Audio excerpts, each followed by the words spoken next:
కాకపోతే ఈ లంకబిందెల ముచ్చటేందో నాకైతే అర్థమే కాలే. ఒక ముఖ్యమంత్రి గారు మాట్లాడే మాటలేనా? ప్రభుత్వంలోకి అధికారంలోకి వచ్చింది, ప్రజల జీవితాలు బాగు చేస్తా, పేదల ప్రజల యొక్క జీవితాల్లో వెలుగులు నింపుతా, రాష్ట్రాన్ని అత్యంత ఉన్నతమైనటువంటి ఒక స్థాయికి అభివృద్ధి చేస్తా, పేద ప్రజలకు అండగుంటా అని చెప్పాల్సినటువంటి ఒక పెద్ద మనిషి లంకెబిందెలు ఉన్నాయని చెప్పని నేను అధికారంలోకి వస్తే ఖాళీ గిన్నెలు ఉన్నాయని చెప్పని మాట్లాడుతుండ్రు. దొబ్బితిందామని వచ్చినారు సార్ మీరు అంతేమన్నా? లంకెబిందెలు ఉన్నాయి దొబ్బితిందామని వచ్చిందా? ఇవాళ 6 లక్షల రూపాయలు అప్పున్నది అని చెప్పని మీరు మాట్లాడుతూ ఉన్నారు. పదే అప్పున్నది అని చెప్పని మాట్లాడుతున్న పెద్ద మనిషి ఈ 6 లక్షల అప్పున్నటువంటి సంగతి ఇవాళ పథకాల అమలు చేసేటువంటి ఒక సమయంలో 6 లక్షల రూపాయల అప్పు గురించి మాట్లాడుతూ ఉన్నారు. కానీ ఈ 6 లక్షల రూపాయల అప్పు ఉందనేటువంటి ఒక సంగతి మీరు ఎన్నికల్లో కూడా చెప్పారు కదా.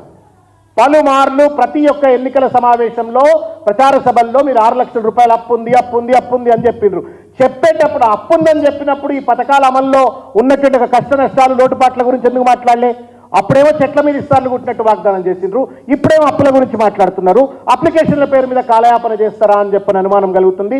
దయచేసి నివృత్తి చేసి ఒక క్లియర్ కట్ టైం షెడ్యూల్ని అనౌన్స్ చేయాలా అని చెప్పని ముఖ్యమంత్రి గారిని నేను విజ్ఞప్తి చేస్తా ఉన్నాను.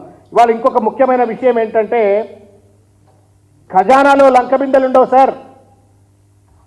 మీ ఇండ్లలో ఉంటుండొచ్చు, పెద్ద పెద్ద బడాబాబులు, పటేళ్లు, పట్వారీలు, దొరల ఇళ్లలో ఉంటే లంకబిందెలు ఉంటుండొచ్చు. కానీ ప్రభుత్వ ఖజానాలో లంకెబిందెలు ఉండవు, రికార్డులు ఉంటాయి, అకౌంట్ రికార్డ్స్ ఉంటాయి. అంతే. మీరు ఈ మాత్రం కూడా సోయి లేకుండా తెలంగాణ ఇంకొక విషయం ఏంటంటే ప్రభుత్వ ఖజానానే లంకెబిందె అంటే అందులో బంగారాలు, గొలుసులు లేకపోతే ఇంకేదో ఉండదు.